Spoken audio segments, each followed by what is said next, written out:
Welcome everyone to a casted game for Age of Empires 4, and today spawning in on the west side of the map, playing in blue, representing Team My Insanity. It's Anotand, playing as the Ottomans.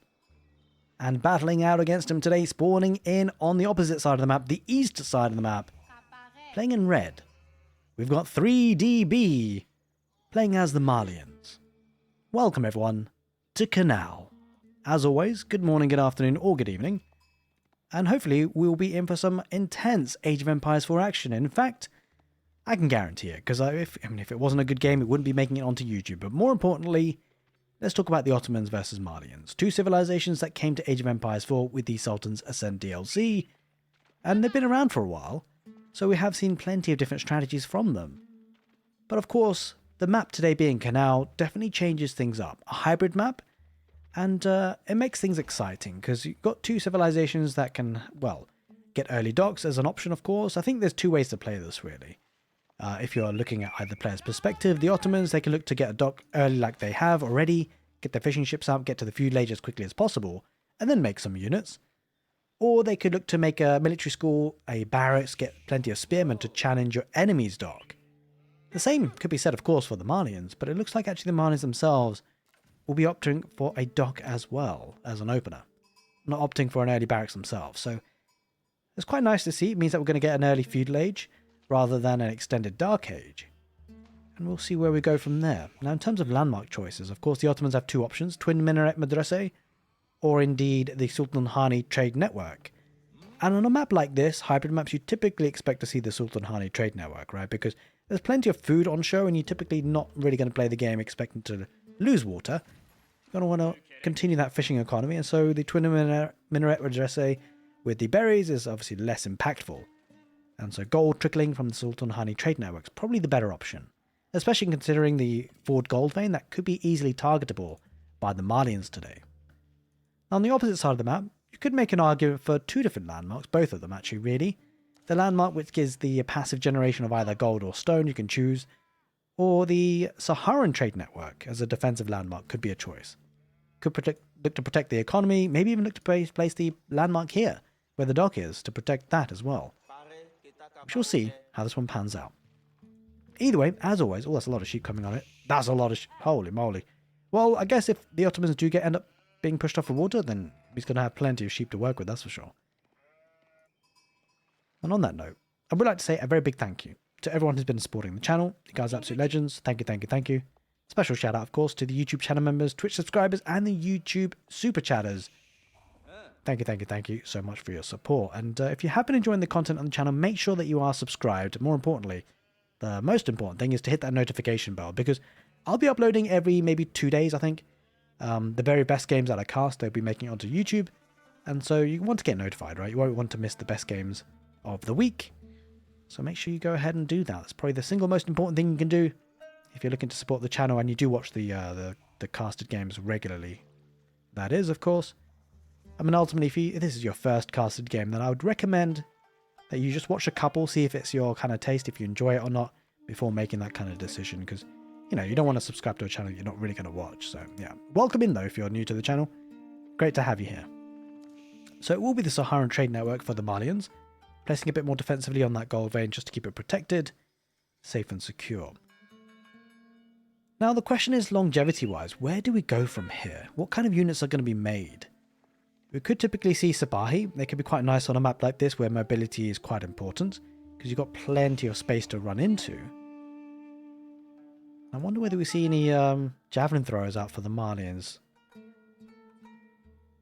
Maybe javelin throwers, Donsos can be an interesting army composition for the Malians. A very strong one at that, but it's a very tricky one to make work on a map like this. You know, mobility can often pay dividends quite significantly. So we'll see what B decides to do. Now the Feudal Age in there for the Ottomans a little bit quicker means that he can actually start to queue up some military ships if he so wishes. And he has actually made some efforts to make some palisade walls in between them, to make sure that he can't be taken off the water too easily. What I would say though is that this is obviously able to be burnt down by melee units, so I wonder if that's going to be an option for B. It's a bit delayed to the Feudal Age as it happens. Building with 4 villagers. And I suspect, oh, a second dock there. This is quite nice as well for the Ottomans because he's got a little bit of stone. He's going to need a little bit more though if he wants naval arrow slits, and that could be a really nice option for him. Of course, doesn't defend him against land units, but at least it will help on the water side of things, of course.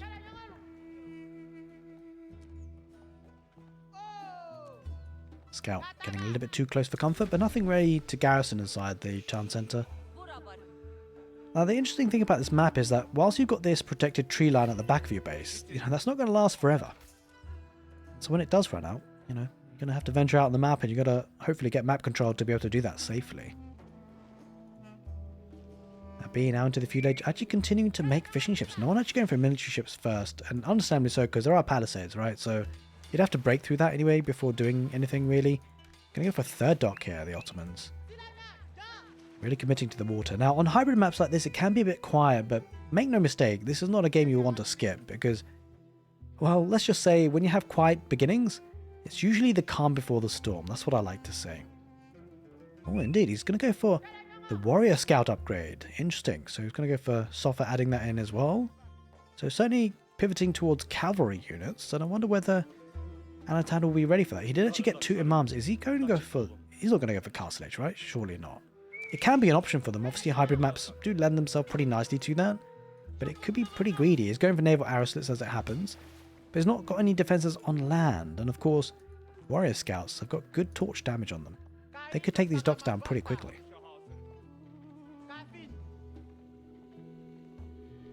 There we go, 13 torch damage.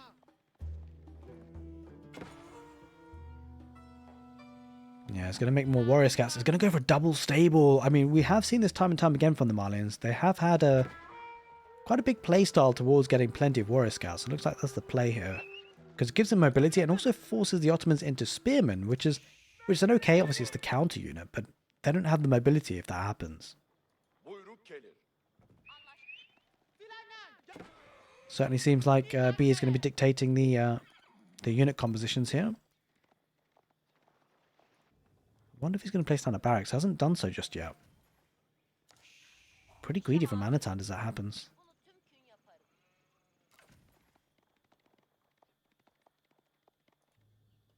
Now, not that they would really want to, but the Malians and the Ottomans, adhering to the Islamic tradition, can't take the boar meat. I mean, of course, they can settle with the fish. There's plenty of fish to be gathered today on the canal. So no real problems with that.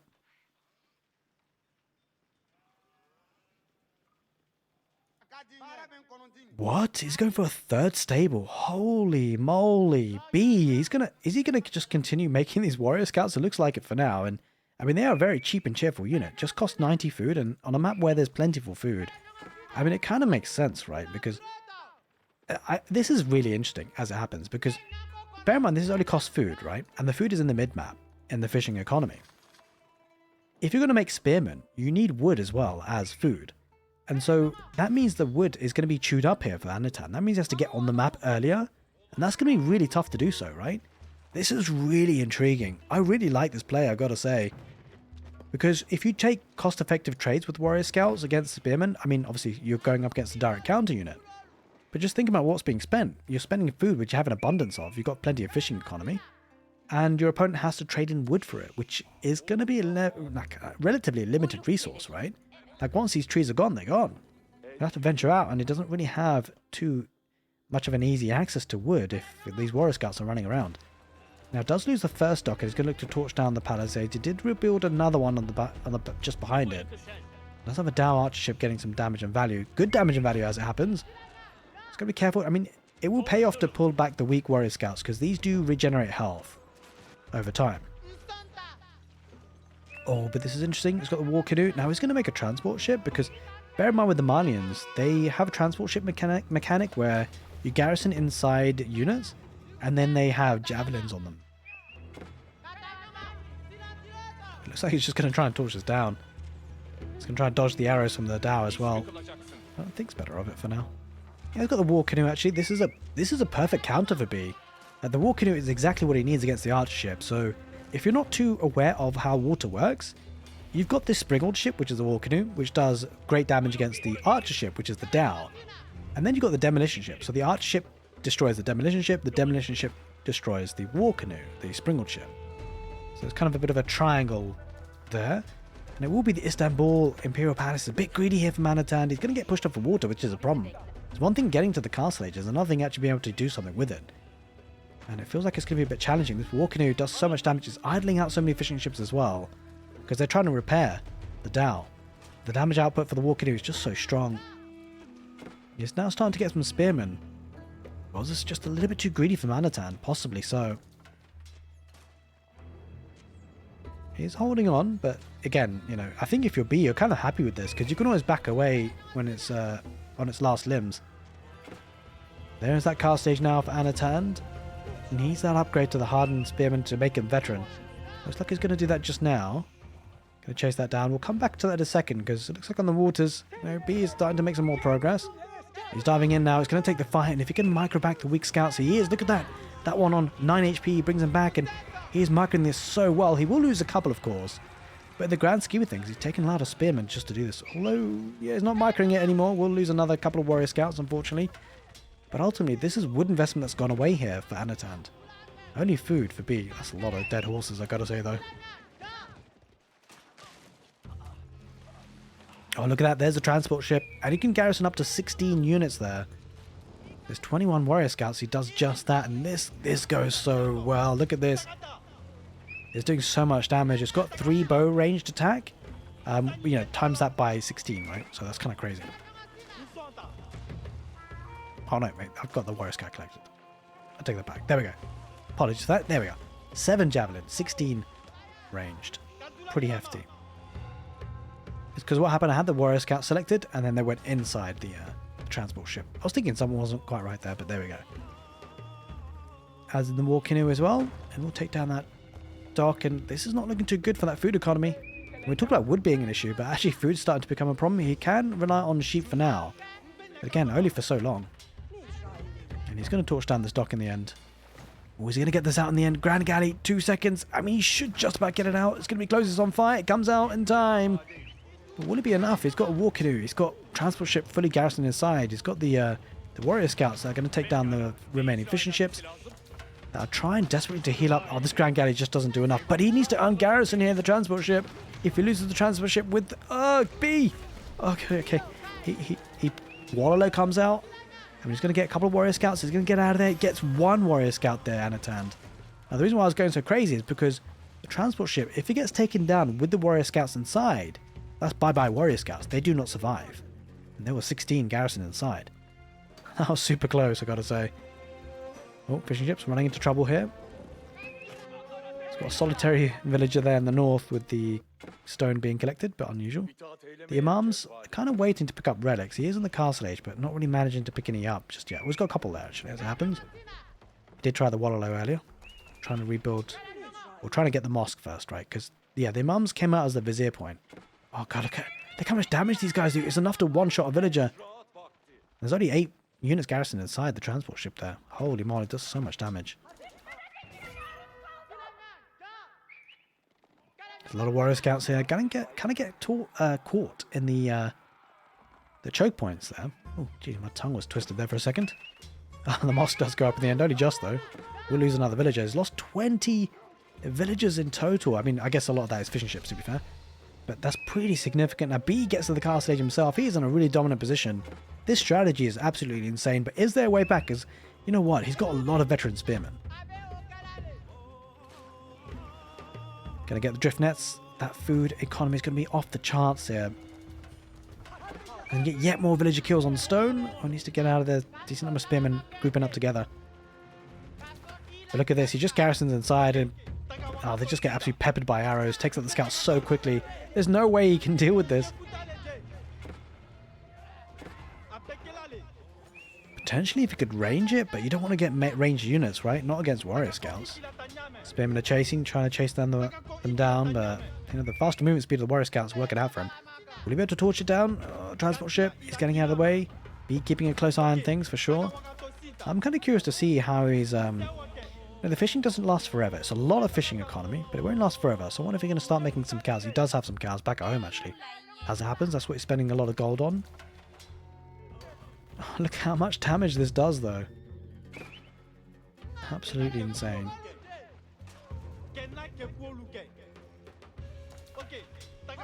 Anotand has got an outpost eventually. He's in all sorts of trouble. He's going to get a town centre in the north with one villager. That's going to take a long time to make. Well, the problem is it doesn't feel like he has the time. But it does mean that, Anotand just needs to make one unit really spearman at this point. He needs to push these warrior scouts back, although this war canoe is really keeping him contained. Torches are out. Oh, he's going to be careful. B, 94 HP. He does get out of there. War canoe get involved as well. And yeah, I guess it's fine for now. Spearman continues to chase and does take out the Imam, and he's just being swarmed in every direction. The Ottomans really finding it hard to break out here. Now he does have the meta as well, and the attack speed's really going to add in another dimension to the fight. It's kind of crazy. These veteran warrior scouts don't even care about these spearmen. He's actually taking some trades. He's able to go in for the deer camp as well. Yeah, it looks like the fishing economy is good, but it's not enough quite to sustain the production. And that's a lot of production he's got, by the way. He did go up with the firm garrison, which is actually something new for the Malians in terms of what it can do. Can upgrade the freeborn warriors. They can enlist them, actually. They can also get the Mansa Javelineers and also the Mansa Musafadi. So they upgrade those existing units, apart from this one. This is actually new, actually, as it happens. Oh, the warrior scouts diving on in. Going to get a couple of villager kills, but they'll probably get swept up. Got spearmen and janissaries, the ultimate counter units, but the trouble is, there's just so many of the warrior scouts. They're actually definitely training pretty well. But, I mean, ultimately, B's got to make a transition, right? At some point. There it is. There is that transition. It's going to be the veteran Mansa Musafadi warrior. 11 base damage. A bonus against heavy, which of course we don't see here today. It's got the attack speed of 1.38. Got better attack speed, better base damage against compared to the spearman, but of course doesn't have the same type of bonus damage. There's a lot of bonus damage on the spearman versus cavalry, plus 23. The Mansa Musafadi warrior, their bonus plus 15 versus heavy units. The trouble is janissaries are getting picked off one by one. They're not been protected and they're not in clusters, so they're getting chopped to pieces. Anyway, he's going to go for what? Oh, interesting. He's going to go for the cavalry archer. Now that is actually a vizier point upgrade. There are 4 new vizier points for the Ottomans. The cavalry archers being one of them. Spawning a great bombard is another.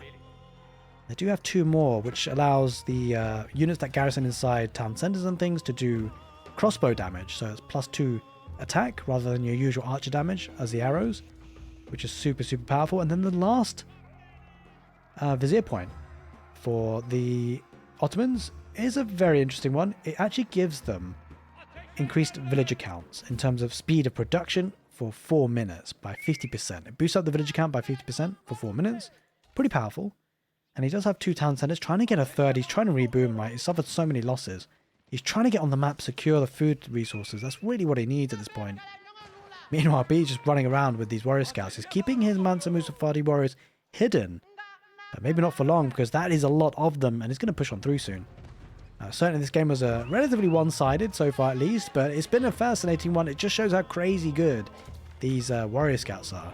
How important winning water is. But it looks like he's done with the warrior scouts, and that's okay because I think it's all part of the long-term plan for B. He's thrown away his warrior scouts, but look at this, he's made a switch, and by the time Anotand recognizes this switch, it's way too late, right? Because Anotand can't afford a switch of his own. Not at this point. B quite likely to go for the kill with the Mansa warriors.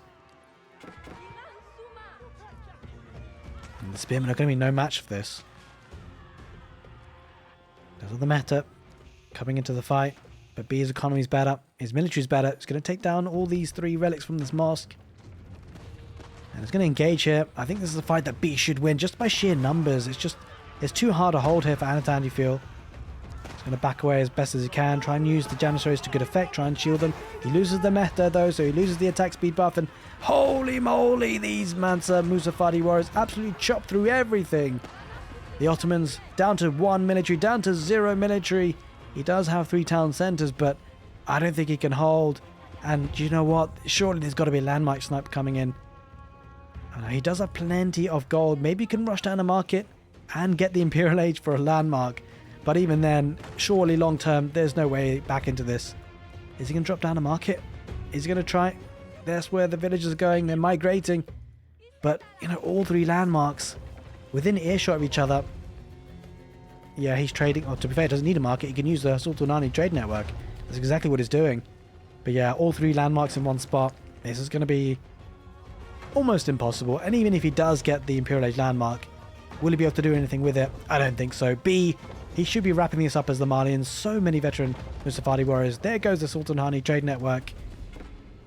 Soon we'll be going down the Istanbul Imperial Palace. He's trying to build the Seagate Castle with 32 villages, but he won't be quick enough. There it is, ladies and gentlemen. GG gets scored. 3DB with some really exciting, interesting strategies as the Malians. Now, if you did enjoy this casted game, you are almost definitely going to enjoy the next one. I'll leave an end card on your screen right now. It was an absolute banger of a game. Make sure you check it out. Take care, and see you next time.